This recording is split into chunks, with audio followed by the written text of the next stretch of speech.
സംസ്ഥാനത്ത് വിവിധയിടങ്ങളിലുണ്ടായ വാഹനാപകടങ്ങളിൽ 5 പേർ മരിച്ചു. കൊച്ചി ഇടപ്പള്ളിയിൽ കാർ മെട്രോ പില്ലറിൽ ഇടിച്ച് ആലപ്പുഴ സ്വദേശികളായ 2 പേരാണ് മരിച്ചത്. ആലുവ, പത്തനംതിട്ട, കണ്ണൂർ എന്നിവിടങ്ങളിലുണ്ടായ വാഹനാപകടങ്ങളിൽ 3 പേരും മരിച്ചു.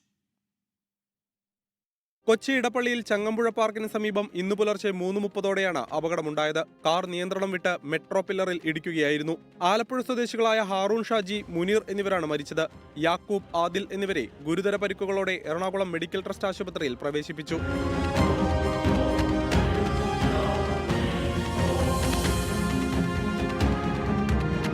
ആലുവ അമ്പാട്ടുകാവിലുണ്ടായ അപകടത്തിൽ നഴ്സ് മരിച്ചു. അമ്പാട്ടുകാവ് സ്വദേശിനി വിജിമോളാണ് മരിച്ചത്. ഇന്ന് രാവിലെ ക്ഷേത്രത്തിൽ പോകാൻ റോഡ് മുറിച്ചു കടക്കവേ ബൈക്കിടിച്ചാണ് അപകടം. കളമശ്ശേരി മെഡിക്കൽ കോളേജ് ആശുപത്രിയിൽ എത്തിച്ചുവെങ്കിലും ജീവൻ രക്ഷിക്കാനായില്ല. തിരുവല്ലയിൽ 3 ഇരുചക്രവാഹനങ്ങൾ കൂട്ടിയിടിച്ചാണ് അപകടമുണ്ടായത്. രാവിലെ 8:30ഓടെ മാടമുക്ക് ജംഗ്ഷന് സമീപമായിരുന്നു അപകടം.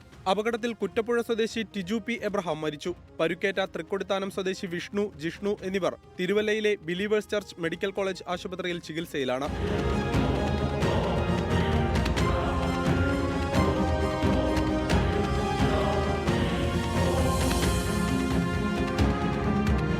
ഇടുക്കി കീരിത്തോട്ടിൽ ലോറി താഴ്ചയിലേക്ക് മറിഞ്ഞുണ്ടായ അപകടത്തിൽ ഡ്രൈവർ അക്ഷയ്ക്ക് ഗുരുതരമായി പരിക്കേറ്റു.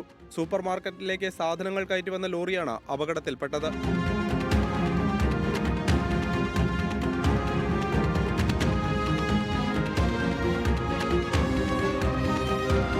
ഇന്നലെ രാത്രി കർണാടകയിലെ ബേലൂരിൽ ബൈക്കിൽ ലോറിയിടിച്ച് സുൽത്താൻ ബത്തേരി കൊളകപ്പാറ സ്വദേശി ഡോൺ റോയ് മരിച്ചു. ബേലൂരിൽ ഫാം ഡി അവസാന വർഷ വിദ്യാർത്ഥിയായിരുന്നു ഡോൺ റോയ്. വിവിധ ബ്യൂറോകൾക്കൊപ്പം ന്യൂസ് ഡെസ്ക് 24. ലോകത്തെവിടെയായാലും ഏത് സമയത്തും 24 വാർത്തകളും ഓഗ്മെന്റഡ് റിയാലിറ്റി പാക്കേജുകളും എക്സ്പ്ലെയിനറുകളും വിശദമായി കാണാൻ ഞങ്ങളുടെ യൂട്യൂബ് ചാനൽ നിങ്ങൾക്ക് സബ്സ്ക്രൈബ് ചെയ്യാം.